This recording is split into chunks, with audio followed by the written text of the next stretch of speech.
Assalamualaikum warahmatullahi wabarakatuh. Hello everyone. Pada kesempatan kali ini saya akan menjelaskan atau mempresentasikan secara singkat mengenai rangkuman bab 1 sampai dengan bab 6 mata kuliah Pendidikan Kewarganegaraan dengan dosen pengampu Bapak Ali Nur Rafiq. Pertama-tama, perkenalkan saya Eva Kurnia Solehah dengan NIM 22402025 dari kelas PS 2A Institut Agama Islam Negeri Kediri. Saya sarankan untuk teman-teman melihat sampai selesai karena terdapat pembahasan menarik di tengah-tengah video. Langsung saja pada inti dari inti. Bab 1 mengenai negara, sistem dan ideologinya. Bab 2 mengenai Pancasila, sejarah, pengamalan, dan korelasinya dengan Al-Quran dan hadis. Bab 3 mengenai Bhinneka Tunggal Ika, suku, agama, bahasa, dan kepulauan Indonesia. Bab 4 mengenai NKRI dan bahaya radikalisme terorisme. Bab 5 mengenai konstitusi dan perundang-undangan di Indonesia. Bab 6 mengenai identitas nasional. Langsung saja pada pembahasan bab 1. Negara dan sistem ideologinya. Negara merupakan entitas politik yang memiliki wilayah, rakyat, dan pemerintahan yang berdaulat dalam mengatur kehidupan bermasyarakat. Bentuk-bentuk negara terdiri dari monarki, republik, federasi, negara kesatuan, dan negara berdaulat. Unsur-unsurnya meliputi wilayah, penduduk, pemerintah, dan kekuasaan. Tanpa adanya salah satu unsur tersebut tidak dapat dikatakan sebagai negara. Tujuan negara adalah untuk menciptakan kesejahteraan dan keamanan bagi rakyatnya, pembangunan ekonomi, serta keadilan sosial. Fungsi negara meliputi fungsi pembangunan, perlindungan, pelayanan, dan pembinaan. Kalau tadi merupakan pembahasan mengenai negara, kini adalah pembahasan mengenai sistem pemerintahan dan ideologinya. Sistem pemerintahan merupakan cara mengatur negara yang melibatkan hubungan antara kekuasaan pemerintah dan rakyat. Macam-macam sistem pemerintahan di dunia, antara lain sistem presidensial, yang berpusat pada jabatan presiden sebagai kepala negara. Sistem parlementer, yang dimana antara lembaga legislatif dan lembaga eksekutif memiliki hubungan yang erat. Dan sistem referendum yang diawasi langsung oleh rakyat terhadap badan legislatif. Ideologi merupakan suatu landasan yang membantu suatu negara dalam membuka wawasan yang memberikan arti dan menunjukkan tujuan dalam kehidupan bernegara. Macam-macam ideologi negara di dunia yaitu liberalisme, kapitalisme, konservatisme, sosialisme, nasionalisme, fasisme, demokrasi, neoliberalisme, dan fundamentalisme. Lanjut pada pembahasan bab 2, yaitu mengenai Pancasila, sejarah, pengamalan, dan korelasinya dengan Al-Quran dan hadis. Pembahasan pertama mengenai sejarah lahirnya Pancasila. Perjalanan Pancasila sangatlah panjang, di mana dimulai dengan timbulnya rasa kesadaran memiliki dan rasa nasionalisme yang ditandai dengan adanya Perhimpunan Indonesia, yang kemudian dilanjut dengan Sumpah Pemuda pada tanggal 28 Oktober 1928, dan dibentuknya BPUPKI yang mengadakan sidang pertamanya mengenai rumusan dasar negara yang akhirnya disetujui dan disahkan oleh PPKI pada tanggal 18 Agustus 1945, bahwa Pancasila adalah dasar negara hingga saat ini. Hierarki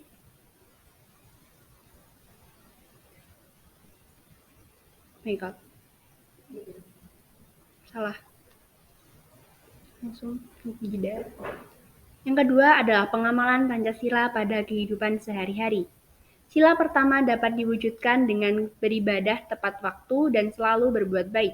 Sila kedua dapat diwujudkan dalam bentuk kepedulian akan hak setiap orang untuk memperoleh lingkungan hidup yang baik dan sehat. Sila ketiga dapat diwujudkan dengan tidak membeda-bedakan ras, suku, dan agama dalam pertemanan. Sila keempat dapat diwujudkan dengan selalu menyelesaikan masalah dengan jalan terbaik, yaitu musyawarah mufakat. Sila kelima dapat diwujudkan dengan selalu bersikap adil dalam membuat keputusan. Pembahasan ketiga dari bab Pancasila yaitu korelasi Pancasila dengan Al-Quran dan hadis. Sila pertama yaitu ketuhanan yang Maha Esa, berisi tentang ketauhidan dan hablum minallah. Terdapat dalam Quran surat Al-Ikhlas ayat 1 sampai dengan 4. Sila yang kedua yaitu kemanusiaan yang adil dan beradab, mengenai hablum minannas. Hadis yang dinyatakan hasan oleh Al-Albani dalam As-Shahihah nomor 469 merupakan contoh hadis yang memiliki korelasi dengan sila kedua ini. Sila yang ketiga yaitu Persatuan Indonesia mengenai ukhuwah insaniyah dan ukhuwah islamiyah.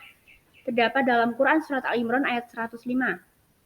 Sila yang keempat mengenai tentang muzakarah atau perbedaan pendapat dan syurah atau musyawarah. Terdapat dalam Quran Surat Al-Imran ayat 159. Sila yang kelima yaitu keadilan sosial bagi seluruh rakyat Indonesia, yaitu keadilan al-adalah. Terdapat dalam Quran Surat Al-An'am ayat 152 sampai 153. Lanjut pada pembahasan bab 3. Bab 3 mengenai Bhinneka Tunggal Ika, suku, agama, bahasa, dan kepulauan Indonesia.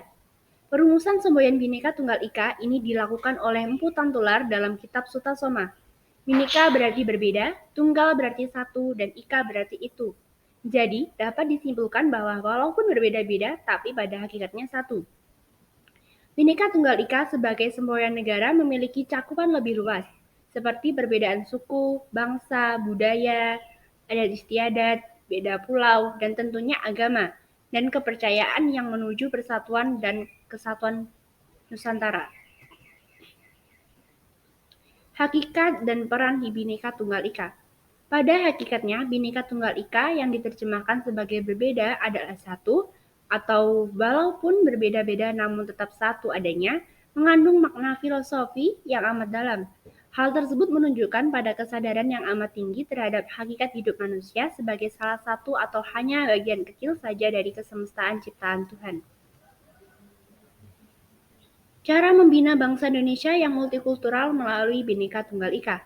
Membina identitas bangsa memerlukan upaya yang berkesinambungan, serta berkaitan dengan berbagai aspek kedudukan seseorang sebagai warga negara Indonesia, tidak mengenal diskriminasi, kehidupan bersama yang penuh toleransi, dan menghindari berbagai perasaan curiga satu dengan yang lain, atau tidak adanya trust di dalam kehidupan bersama. Kemampuan dan keinginan untuk melihat perbedaan antar suku bukan sebagai hal yang memisahkan di dalam kehidupan dan pergaulan sehari-hari, bahkan lebih mempererat dan mempercaya kehidupan dalam kebudayaan nasional ini dikarenakan dalam era globalisasi sekarang ini, setiap bangsa ingin menonjolkan identitas bangsanya agar lebih dikenal di mata dunia. Nilai-nilai dari Bhinneka Tunggal Ika. Yang pertama yaitu nilai toleransi, kedua nilai keadilan, ketiga nilai gotong royong, keempat nilai kerukunan. Selanjutnya adalah tantangan Bhinneka Tunggal Ika. Tantangan oleh keberagaman suku, tentunya karena Indonesia memiliki keberagaman. Oleh karena itu, Bhinneka Tunggal Ika dijadikan semboyan. Yang kedua adalah tantangan oleh kemajemukan agama dan kepercayaan di Indonesia. Ketiga adalah tantangan dalam berbahasa di masyarakat. Lanjut pada pembahasan bab 4. Bab 4 mengenai NKRI dan bahaya radikalisme terorisme. NKRI adalah singkatan dari Negara Kesatuan Republik Indonesia yang merupakan negara kesatuan berbentuk republik dengan menganut sistem desentralisasi sebagai acuan jalannya roda pemerintahan dan berlandaskan Undang-Undang Dasar 1945 sebagai dasar hukumnya. Radikalisme adalah doktrin atau praktik yang diterapkan oleh penganut paham radikal atau paham ekstrem yang berusaha mengubah tatanan sosial yang ada di masyarakat. Terorisme adalah cara untuk mencapai tujuan tertentu dengan menggunakan ancaman kekerasan guna menimbulkan rasa takut dan korban sebanyak-banyaknya secara tidak beraturan. Jadi menurut pemahaman saya, radikalisme merupakan pahamnya, terorisme merupakan hal untuk mewujudkan paham tersebut.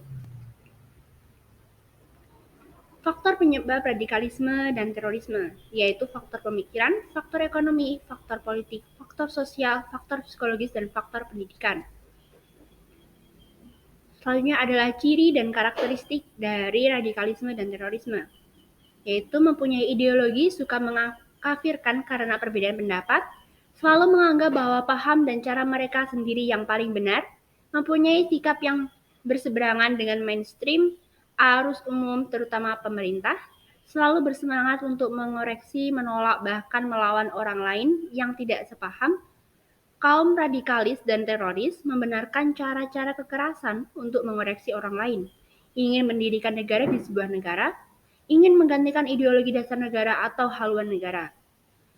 Ciri yang utama dari terorisme adalah kegiatan yang dilakukan menggunakan cara kekerasan seperti pengoboman, penyanderaan, dan lain-lain untuk memaksakan kehendaknya. Cara tersebut sebagai sarana dan bukan tujuan.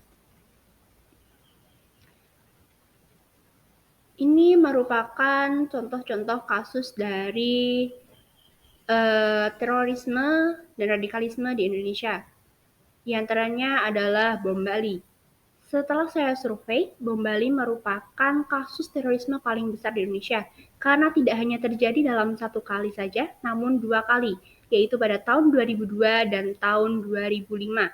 Tahun 2002 tepatnya pada tanggal 12 Oktober 2002. Dan bom Bali pada tahun 2002 ini telah difilmkan oleh pihak Australia. Berikut ini merupakan trailer dari film tersebut. Alright. We love Bali. Bali is where we fell in love. The most beautiful land and the most gorgeous people. Wait, Jason, go to the room. You want to just sit back and soak it all in? Yeah, at a nightclub.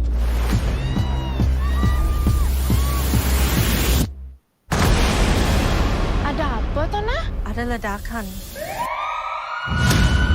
Major terrorist attack on the tourist island of Bali.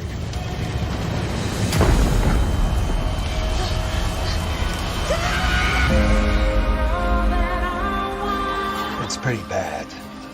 The numbers of dead and dying keeps growing, and most are Australian. First, we find evidence of who did this. General, there's more to this than just the investigation. We're 20 hours down, and these patients haven't even been evacuated yet. People are dying in here. You know, I have a chance. I have to take it.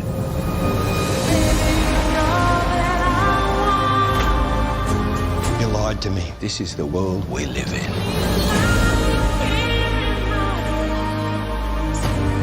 You have to believe.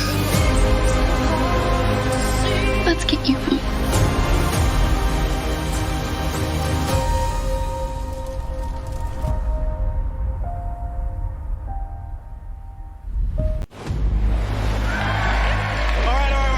Jadi, rumah produksi Bali is where Banijai we fell in Rex love. telah memproduksi sebuah The most serial beautiful film yang land and berjudul the Bali most gorgeous 2002. people. Serial ini menceritakan peristiwa saat terjadinya bom Bali yang pertama yang terjadi pada tahun 2002. Yeah, at a nightclub. Menurut keterangan yang tertulis dalam laman resmi Banijai Rex, serial ini menampilkan sebuah gambaran apa, kondisi Tona? Pulau Bali Ada yang ledakan. telah dibuat kacau oleh serangan teroris pada Major 12 terrorist Oktober attack on the tourist 2002. island of Bali. Dalam serial tersebut menceritakan warga lokal dan turis mancanegara yang berasal dari Australia serta Inggris membantu menyelamatkan, mengevakuasi, It's pretty mengidentifikasi korban juga The numbers menyelidiki of teror dead and tersebut. dying keeps growing, Serial and Bali most are 2002 Australian. menjadi serial pertama yang menampilkan secara penuh berdasarkan riset dari First, we orang-orang find yang terkena evidence of dampak who did tragedi this. tersebut. General, there's more to this than just the Serial investigation. ini menjadi yang pertama menampilkan cerita secara penuh dan dikembangkan usai We're 20 berkonsultasi hours dengan down, mereka yang and berdampak these patients haven't even been peristiwa evacuated tragis yet. itu. Tertulis People are dalam dying keterangan in resmi pada laman Banijai Rex. You know, I Serial have a Bali chance. 2002 akan tayang pada I have tahun to take it. 2003 mendatang dengan dibintangi oleh Russell, David Duchovny, You lied dan to me. Claudia This is the Schiffer. world we live in. Itu tadi merupakan serial film dari kisah You nyata have to bom believe. Bali tahun 2002. Let's get you Itu tadi juga merupakan bahasan menarik dari video kali ini. Kita tidak bisa memperkirakan musibah, tapi itu memang sudah sebuah takdir. Bahkan di Bali telah dibuatkan Bali is where monumen we fell in love. untuk mengenang The peristiwa most beautiful tersebut. land and the most gorgeous people. Selanjutnya adalah pembahasan mengenai dampak terorisme dan radikalisme. Yang pertama, dampak psikologis, dampak ekonomi, dan dampak ketahanan terhadap NKRI. Pembahasan selanjutnya adalah Upaya pencegahan radikalisme dan terorisme. Meningkatkan kesadaran melalui diseminasi informasi, pelatihan, dan propaganda anti-teroris. Perlindungan objek-objek vital dan tempat-tempat publik dari tindakan terorisme. Menurunkan penyebaran ideologi dan propaganda radikal. Mencegah masyarakat agar tidak terpengaruh dengan ideologi radikal dengan cara mensosialisasikan dan mengidentifikasi bahaya radikalisme dan terorisme. Melakukan pemutusan hubungan atau disengagement antara pelaku teror, keluarga, dan jaringannya dari terorisme. Membentuk Forum Koordinasi Pencegahan Terorisme atau FKPT di daerah-daerah sebagai kepanjangan tangan dari BNPT agar dapat menyentuh persoalan lokal. Yang terakhir, memasifkan program deradikalisasi untuk mereka yang pernah terpapar radikalisme dan terorisme. Lanjut pada pembahasan bab 5. Bab 5 mengenai konstitusi dan perubahan perundang-undangan di Indonesia. Yang pertama, pengertian konstitusi. Istilah konstitusi berasal dari bahasa Inggris yaitu constitution atau dari Belanda constitut. Terjemahan dari istilah tersebut adalah undang-undang dasar dan hal ini memang sesuai dengan kebiasaan orang-orang Belanda dan Jerman yang dalam percakapan sehari-hari memakai kata grondwet. Grond artinya dasar, wet artinya undang-undang. Yang keduanya menunjukkan naskah tertulis, namun pengertian konstitusi dalam praktik ketatanegaraan umumnya dapat mempunyai arti lebih luas daripada undang-undang dasar atau sama dengan pengertian undang-undang dasar. Jika menurut pemahaman saya, konstitusi merupakan artian yang lebih luas dari undang-undang dasar, karena konstitusi merupakan undang-undang dasar yang tertulis dan tidak tertulis, sedangkan undang-undang dasar merupakan undang-undang atau peraturan yang tertulis saja. Lanjut pada macam-macam konstitusi. Menurut ide Bagri Atmaja, konstitusi terbagi menjadi dua, yaitu konstitusi tertulis dan konstitusi tidak tertulis atau konvensi. Namun, menurut K.C. Weir, konstitusi tidak hanya tertulis dan tidak tertulis saja, namun terdapat juga konstitusi fleksibel dan konstitusi rigid, konstitusi dengan kedudukan lebih tinggi dan tidak lebih tinggi dari badan legislatif. Selanjutnya, fungsi konstitusi. Yang pertama yaitu membagi kekuasaan dalam negara. Kedua, membatasi kekuasaan pemerintahan atau penguasa dalam negara. Tiga, memberikan legitimasi terhadap kekuasaan pemerintah. Yang keempat, memberikan pedoman bagi penyelenggara negara agar negara dapat berdiri kokoh. Selanjutnya adalah sejarah konstitusi Indonesia. Setelah pasca kemerdekaan, Undang-Undang Dasar yang disahkan tanggal 18 Agustus 1945 digantikan dengan Konstitusi Republik Indonesia Serikat yang berlaku mulai tanggal 27 Desember 1949 sampai dengan 17 Agustus 1950. Dan digantikan lagi dengan Undang-Undang Dasar Sementara yang berlaku pada tanggal 17 Agustus 1950 sampai dengan 5 Juli 1959. Undang-Undang Dasar 1945 berlaku kembali sejak dikeluarkannya Dekret Presiden pada tanggal 5 Juli 1959. Dan dengan terjadinya reformasi maka Undang-Undang Dasar 1945 mengalami amandemen sebanyak 4 kali. Yang pertama selesai tanggal 19 Oktober 1999, kedua tanggal 18 Agustus tahun 2000, ketiga tanggal 9 November tahun 2001, dan keempat tanggal 10 Agustus tahun 2002. Lanjut pada pembahasan terakhir yaitu bab 6. Mengenai identitas nasional. Identitas nasional adalah suatu ciri khas yang dimiliki oleh suatu bangsa yang secara filosofis membedakan bangsa tersebut dengan bangsa lain. Identitas nasional suatu bangsa tidak dapat dipisahkan dengan jati diri suatu bangsa atau lebih populer disebut sebagai kepribadian suatu bangsa. Identitas meliputi nilai, norma, simbol, ekspresi sebagai ikatan sosial untuk membangun solidaritas dan kohesivitas sosial untuk menghadapi kekuatan luar yang menjadi simbol ekspresi tindakan pada masa lalu, sekarang, dan mendatang. Unsur-unsur pembentuk dan bentuk dari identitas nasional. Unsur-unsur pembentuk dari identitas nasional adalah suku bangsa, agama, kebudayaan, dan bahasa. Bentuk identitas nasional itu sendiri dari kita ambil contoh Indonesia, yaitu bendera merah putih, bahasa Indonesia, lagu kebangsaan Indonesia Raya, burung Garuda sebagai lambang negara, Bhinneka Tunggal Ika sebagai semboyan negara, Pancasila sebagai dasar falsafah bangsa, Undang-Undang 1945 sebagai konstitusi negara, dan bentuk negara yaitu Kesatuan Republik Indonesia yang berkedaulatan rakyat, dan kebudayaan daerah. Pembahasan yang terakhir yaitu tantangan identitas nasional dan upaya yang dapat dilakukan. Tantangan identitas nasional itu sendiri yaitu hedonisme, hilangnya sikap gotong royong, memudarnya rasa nasionalisme dan patriotisme, lunturnya sikap sopan santun. Upaya yang dapat dilakukan untuk menghadapi tantangan-tantangan tersebut adalah dengan menerapkan nilai-nilai yang terkandung di dalam Pancasila pada kehidupan sehari-hari, menanamkan rasa cinta tanah air dan nasionalisme, mengutamakan sikap persatuan dan kesatuan, memanfaatkan situs jejaring sosial dengan bijak. Itu tadi rangkuman dari bab 1 sampai dengan bab 6 mata kuliah pendidikan kewarganegaraan. Apabila ada salah kata ataupun perbuatan,